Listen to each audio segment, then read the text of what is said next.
我就不明白他妈怎么那么抠呢？你说结婚给点彩礼钱不是特别正常了？什么叫直接就是分点糖就完事儿了？有那么着结婚的吗？我怎么这么倒霉啊？怎么碰上这么一个女孩子呀？我一人带着2个孩子，我容易吗？啊，这俩孩子上学得花多少钱呢？我为了供这俩孩子上学，我出去当保姆，出去演戏去。你说他说我是恶婆婆，虽然我那个演戏的时候演过恶婆婆，可是我真实生活当中并不是这样人呢。就不明白什么叫直接领证，发点糖就算了。我结婚不可以这么窝窝囊囊的。我告诉你，别人有的我样样不能少。如果有一样没有的话，我宁可不嫁，我也不要这么委曲求全的婚姻。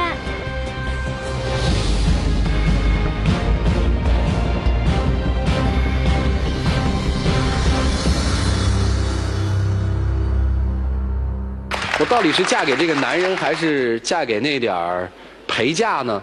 来，我们现在掌声请出他们。来，掌声有请。男主人公小耿，30岁，来自河北，是一名销售，学历高中；女主人公小苏，22岁，来自河南，是一位导购，中专学历。来，有请两位。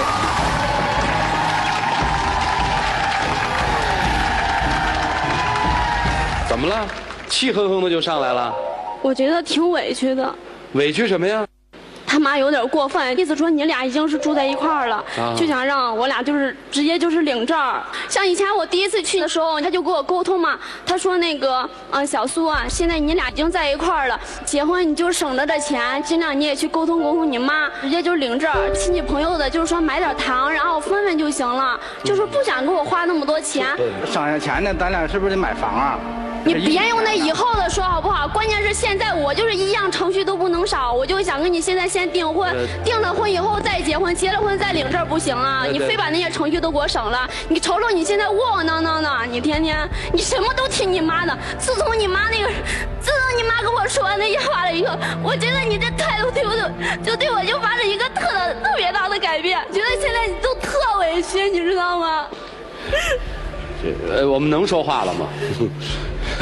你说吧。你说那程序是什么程序啊？我俩先订婚嘛。行，今天就定了，马上在那儿定。关键是他现在不想掏那个订婚的钱，他老是听他妈的。这跟他妈不是没关系了吗？就不说你妈了啊。你自己的打算是什么？结婚是你们自己的事儿是吧？你的打算是什么呀？按照我妈的意思，就是说。你的打算是什么？老是按照你妈的意思。那我呢？你考虑到我的感受，我的处境吗？你怎么一点主见都没有呢？他找你不是他的主见吗？你找他是你妈让你找他的吗？自由恋爱啊！你们跟刘老师他们不一样，他们那是包办的。那你看人家还是有主见的。有件事特别打击，就是说是初5我去他家的时候，他妈直接给我塞了200块钱，然后告诉我说是。你去买袜子吧，这个也难受啊！你不是要成人家媳妇了吗？我以前是给你妈买过袜子，但是你妈也不至于那样，行不行？我看你们俩也别谈了，你们俩谈不出什么结果来，好像她真的想嫁给你妈。我们把你妈给请上来，好吧？来，有请小耿的母亲。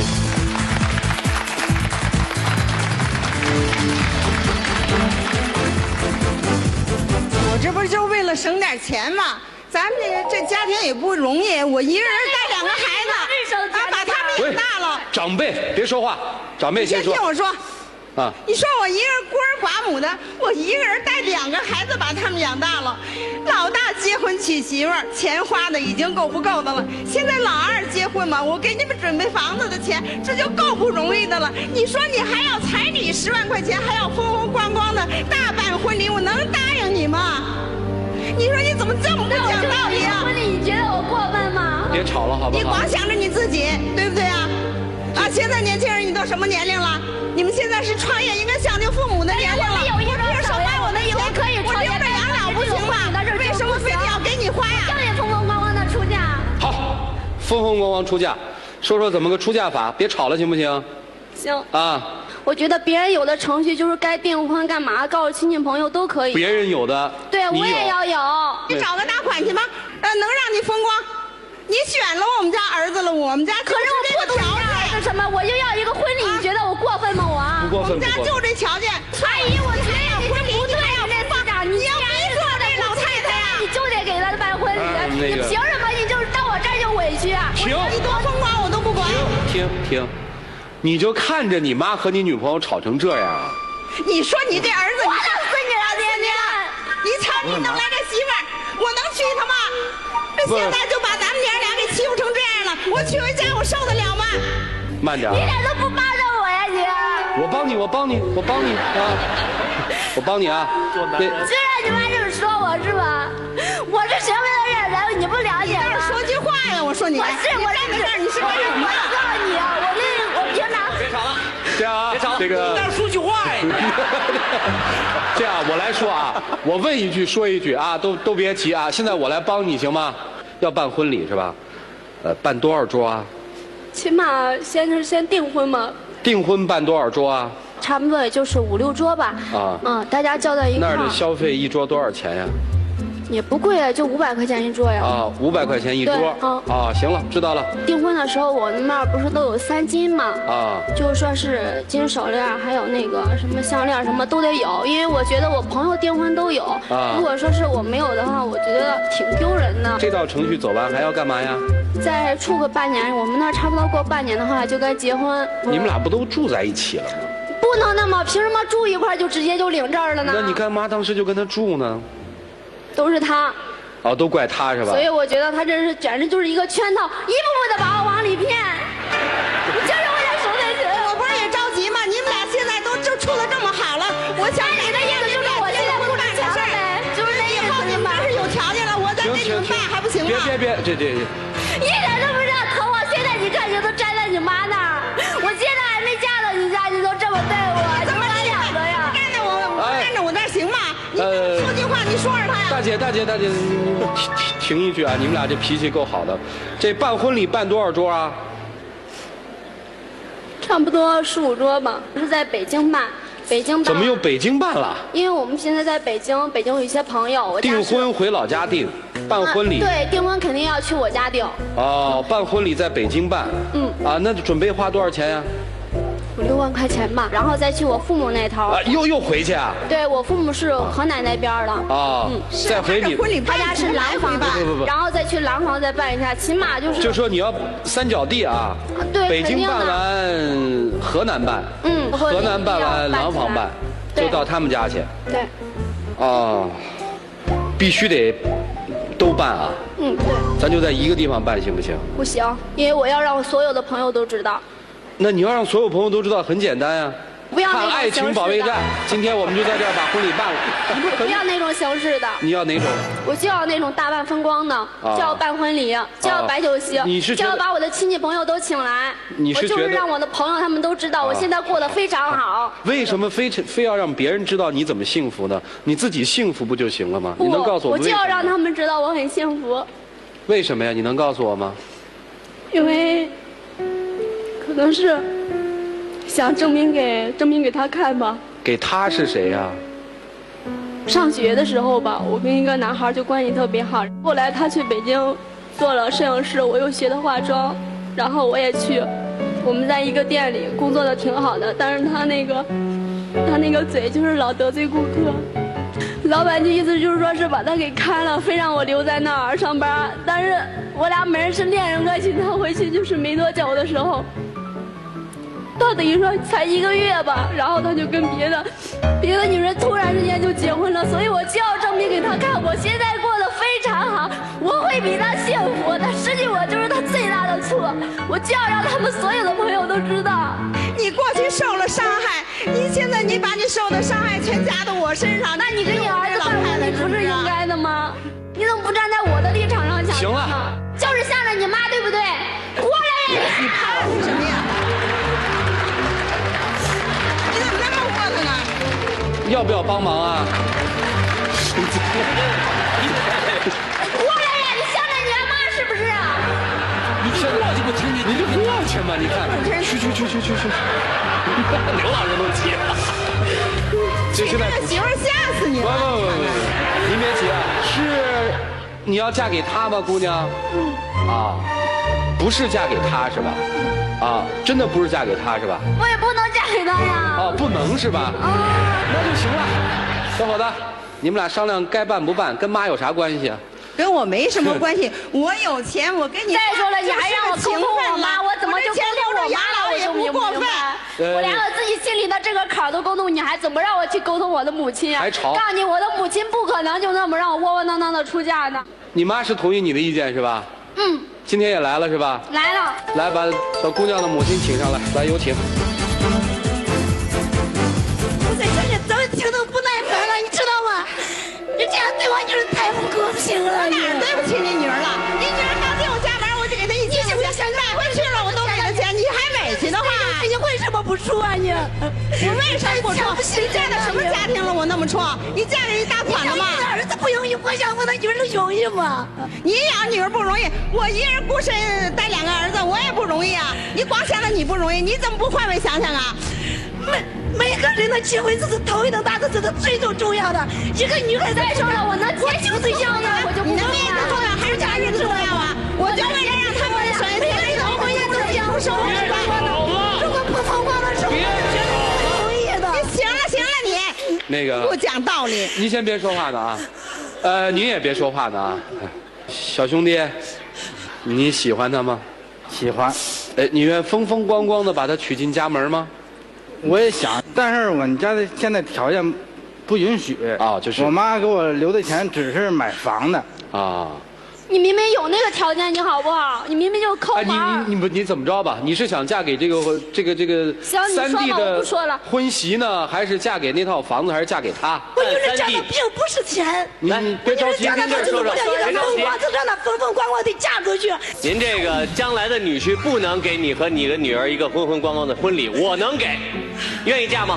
不愿意。四弟的婚礼不愿意。那为什么不愿意呢？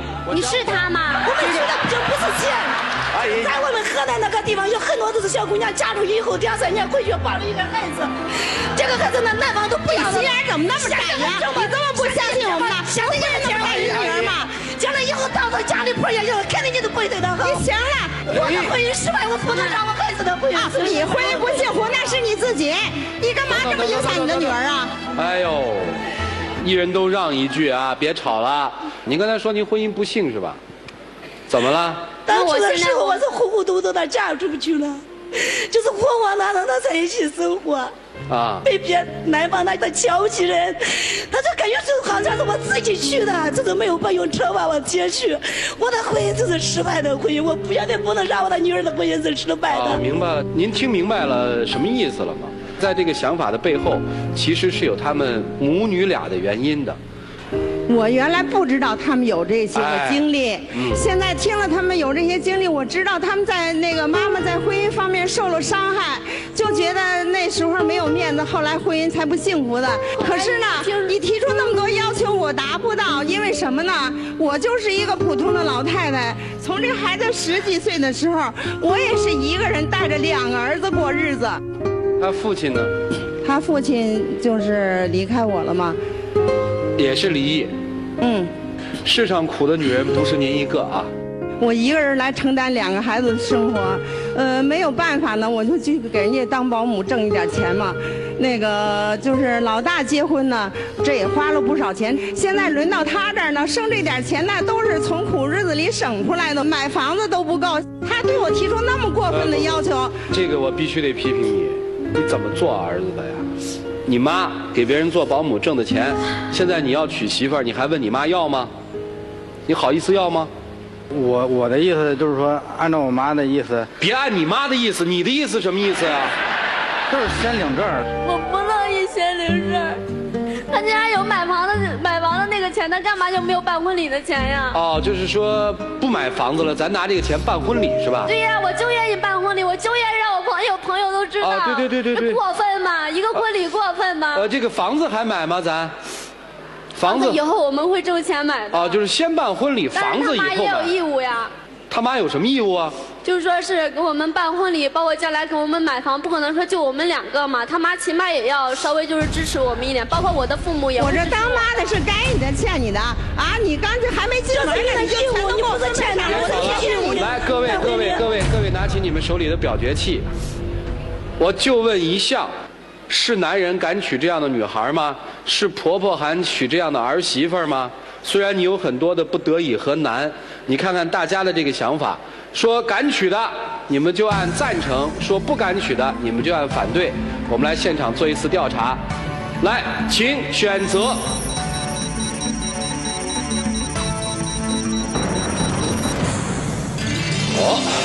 这现场啊，95.45%的观众，他们要是婆婆的话，不敢娶你这样的儿媳妇儿；他们要是男人的话呢，觉得那我有一句话想问现场的女孩：如果你们的婆婆要是说是不愿意跟你们办婚礼，直接让你们给她的儿子直接领证，你觉得你的将来有保障吗？好，来，觉得你们将来会幸福吗？现在就舍不得，以后会愿意吗？来，麻烦起立，多大了？如果说是让你直接领证结婚，你愿意吗？18岁。18岁哈，这个姐姐问你这问题，你愿意吗？你考虑好了？我估计是不愿意的。不愿意。你看，请坐啊。听到了吗？别急，愿意吗？愿意。假话吧？不可能。他听起来肯定是假话，为什么愿意呢？我觉得作为女孩子来讲，肯定是想让男方付出一定的代价啊，来这样保证自己的爱情啊。但是可不可以换成别的方法呀？他们把你养。他的意思是说，你能不能换成别的方法去考验，是吧？对。人家给你出主意呢，所以你老喊解决不了问题呀。我平常我告诉你，这个大家所谓的反对，实际上面是一个态度，大家表明的是对你这个事情的处理方式比较不认同。我们再去说下一步应该怎么办。来，我们一起来进入丘比特问卷。我觉得说实话啊，小苏有点冤枉。90%几的观众，现场观众不同意你，你知道为什么吗？可能是我今天情绪比较激动，然后态度方面的话吧，毕竟他是长辈儿。其实平常我不是这样的，我挺温柔的，但是我憋的实在是受不了了。最后这句话我认同，他要不是说憋得不行，或者心里已经到了一种扭曲的程度，他不会这么在大庭广众之下跟自己未来的婆婆这么较劲。其实意味着什么呢？意味着将来日子没法过，婆媳关系处理不好，你根本进不了那门，进来给你踢出来。你想离婚吗？肯定不想，对吗？对呀。另外一点，还有一个，她的男朋友啊，大家都觉得他怂，但是大家想一想，一个不善表达的男士，找一个什么样的女孩比较合适？找一个厉害的，要不然俩人都怂，日子怎么过？谢谢老师。但是，哎，陈老师要转了。今天本来我是坐在这儿站在支持你的立场，如果家有女儿的这种观众，我们现场，或者是背后这些即将要出嫁的女孩们，扪心自问，包括我自己在内，谁都希望能够风光大嫁。但是，错在哪里？错的是你选的这个男人，他给不起。其实我觉得这件事情上呢，你们俩应该男方和女方各打50大板，包括2位的母亲。我这方面没有原因啊。我说说您儿子可以吗？可以。首先，可以。你的年薪不少，20多万，对吧？这样的经济基础，你左右不了3场婚礼吗？你没有实力去做吗？这个婚礼我可以去做，但是那房都买不了了。我认为，我说先买房，我觉得你认为还是你母亲认为？有些事情我们不可能一步到位。和我母亲的意思。我认为应该是买房子，因为过日子嘛。买房子是一个大问题。买房子很重要。可能在您来今天来这个舞台之前，您是不知道对方小苏他是有这样精神上的诉求的。是不知道。好的，现在您知道了，您需要再想一想了。您原先的那个计划是不是需要再稍微变通一下？小苏，我再跟你说一句，是你要办那个婚礼。风风光光的，以至于让自己的积蓄有限积蓄光了。好，还是说我们把所有的这些积蓄呢，留在今后你们小两口幸福日子环境的打造上，想一想，好吗？说到这儿，我觉得很奇怪，你们已经在一起3年了，如果你的年薪是20多万的话，你怎么可能连一个婚礼的钱和给女孩子订婚的钱都拿不出来呢？我在公司这也是一步一步爬上来的，之前并不多。哎，小耿，我问你一句话。你现在所有的这个收入，然后是都要上交你母亲，还是你自己有支配的权利？1多半是交给我母亲。那你等于1个月18000，所有的薪水都交给你妈是吗？不是所有，你现在你这么告诉我吧，就是你交给你母亲这个钱大概有多少钱？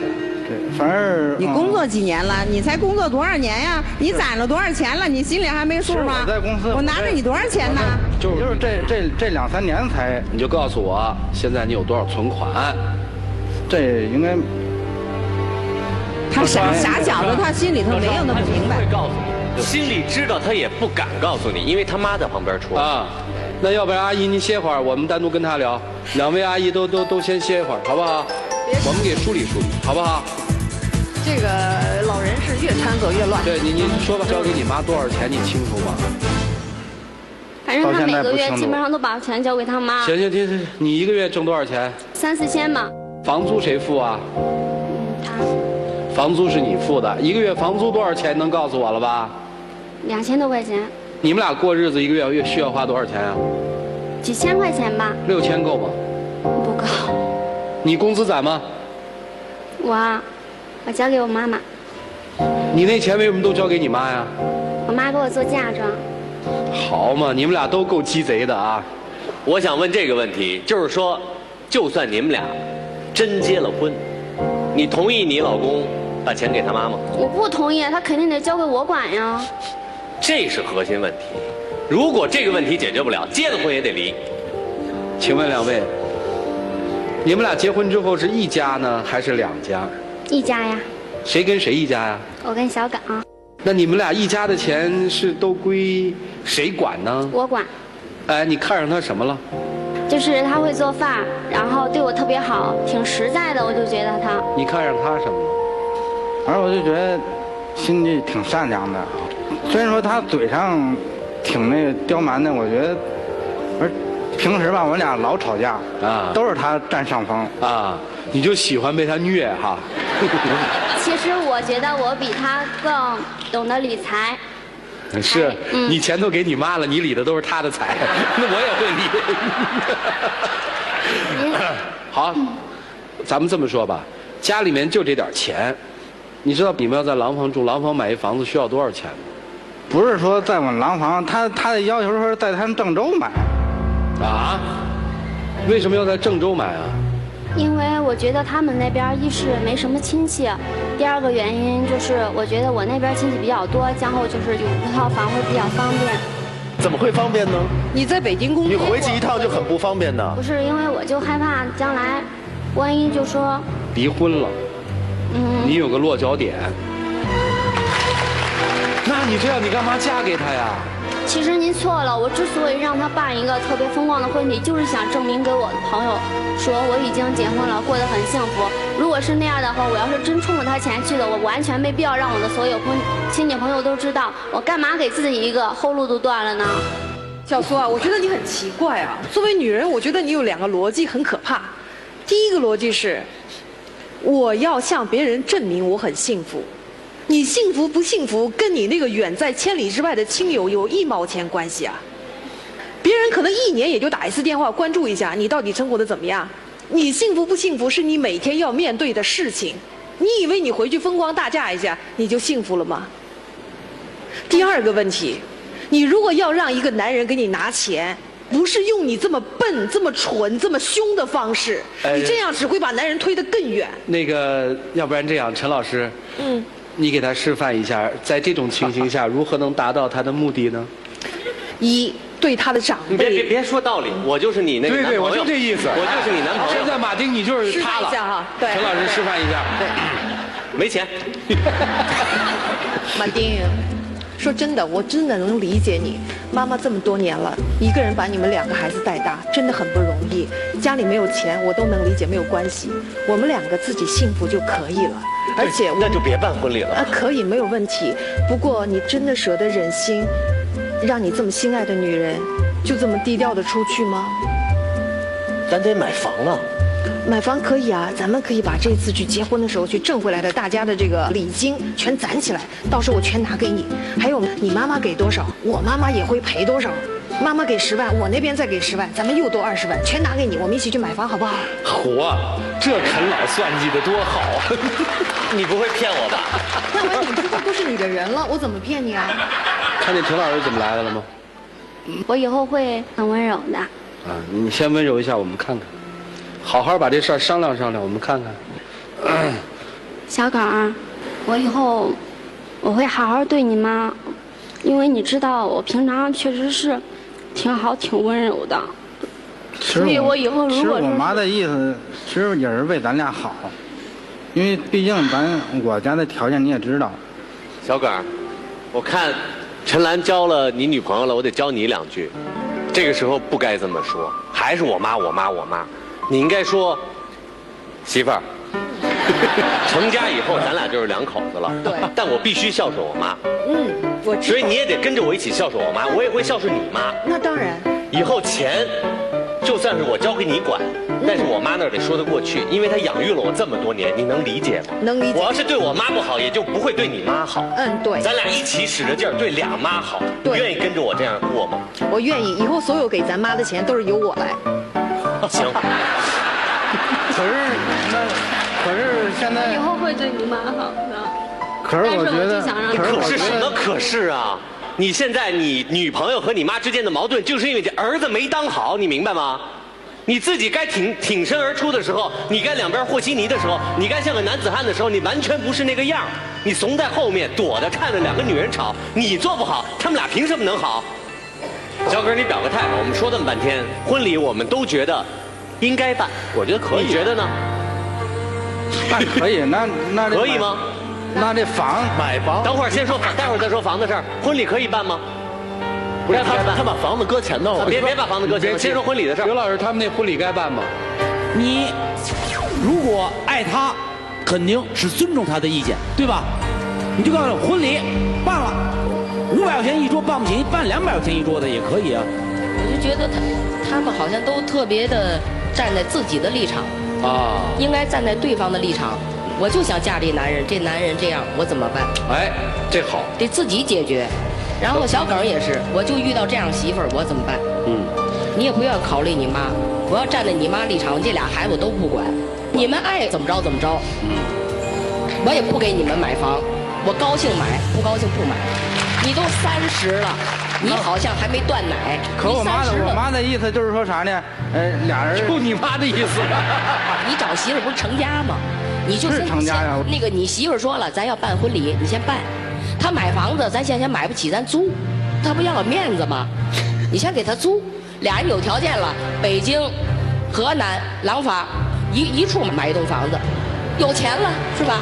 没钱你就得过这日子。也许他也就要这一时，看看你是不是真心。考验。不要把你妈妈扯得进来，你也不要把你妈扯进来。你就告诉您放心。我们都会孝敬你，有什么问题呀？他不对，你不要告诉你妈，你妈跟着操心。老人们说的话听明白了吗？听明白了。你去找你妈商量商量，商量完你再回来。还是说你自己就能做决定，就跟人家表白了一会儿？这主你能做得了吗？做得了。啊，好，太好了，乐了啊！他做的主就不合你的意，你接受得了吗？你还乐，你不知道他下边要说什么呢？对呀，你就乐，接受得了吗？想清楚了啊！你们还要爱着对方的话，没有克服不了的困难。一起进入黄金60秒。咱俩的感情，其实我心里边挺爱你的，平时对你挺好的。我知道你爱吃鱼，我平时总是给你做红烧鱼。跟我走吧，在以后的日子里，我经常给你做红烧鱼。我是什么样的女孩你也知道，我以后会好好对你妈，但是我非常希望你能给我一个婚礼。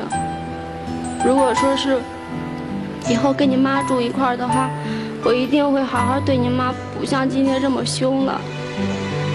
我以后会像老师说的一样，换另外一种方式。我会好好对你，还有你妈。我真的希望有一个很好的婚礼，希望你能满足我。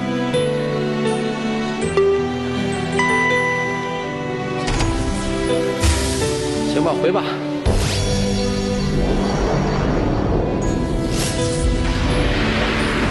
姑娘好像就是这么一个梦想，就觉得这个浪漫的婚礼是他一生的追求，他可能把它当成一个幸福的标尺了。所以你好好想一想哦。来，请关门啊！他们俩在一起的话，会幸福吗？我觉得还行吧。还行哈。还可以。刘老师觉得呢？我觉得有点悬吧。啊。要只是他们两个人会很幸福，也很合适。加上俩妈，这就变成混战啊。婚姻呢不是两个人的事情，是两个家庭的事儿，所以我觉得呢这里面那个矛盾重重，悬。接下来我们要把他们的2位母亲请上来，来有请啊。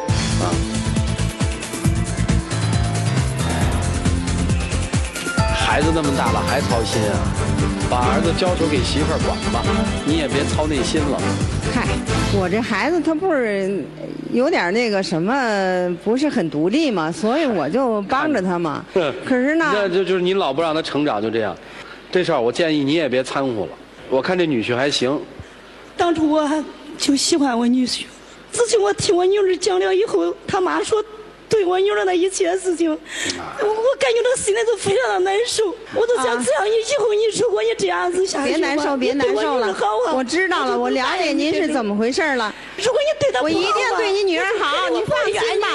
你女儿不错，她也就是刀子嘴豆腐心，跟我一样。现在房子咱可以不管，等到以后咱攒够钱，你也出我也出，咱共同把房子买。现在婚礼还是要办。你看，今天咱们这样办好不好啊？我听了他们娘俩的经历呢，我也挺同情他们的，我才了解到他为什么那样说话，提出那样的要求。那您的意思是？那我也就退一步吧。我这儿有多少钱呢？咱们能办到什么程度，咱就先办到什么程度，好不好？但是要是特别风光、特别大吃了，咱也办不了。咱们先把这个。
肯定不会跑。来，好，你们早这样不就没事了吗？好了，接下来我们一起数5个数，看看年轻人自己的选择是什么。来，5、4、3、2、1，请开门。5、4、3、2、1，请开门。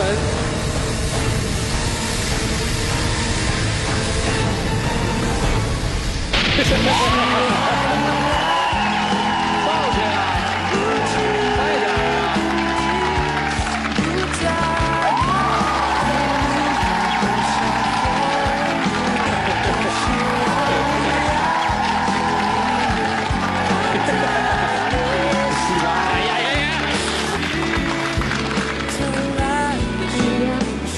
以后我不会那么凶了，我就会好好的对你。还有就是今天比较激动，所以就是对不起。妈妈相信你。来吧。其实接下来我觉得这个订婚仪式挺浪漫的，而且那么多人都祝福你，比你那所谓的风光大办要好得多。求婚会吧？他要风光和浪漫，这最好浪漫的，你要不会，我让刘老师教你。刘老师没做过。哎，真没做过啊？真没做过。那要不然刘老师你给他示范一下。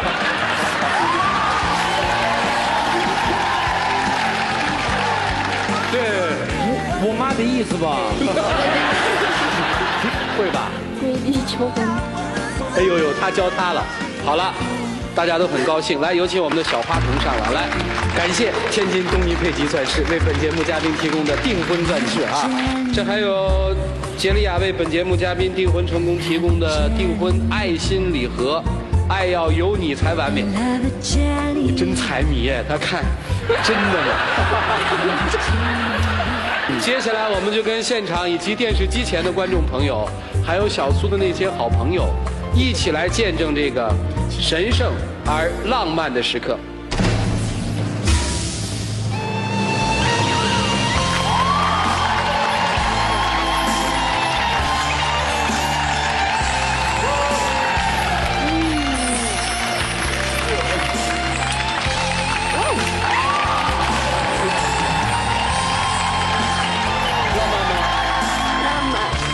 你还有时间回答我的问题？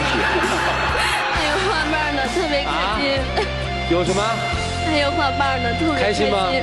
啊，这个订婚仪式也没花多少钱啊，浪漫吗？浪漫。主要还是因为你们相爱嘛。特别感谢，就是这个栏目，要不我跟他妈我俩还得继续吵下去。好了，谢谢。你们俩亲一个，然后我们把地台放下来吧。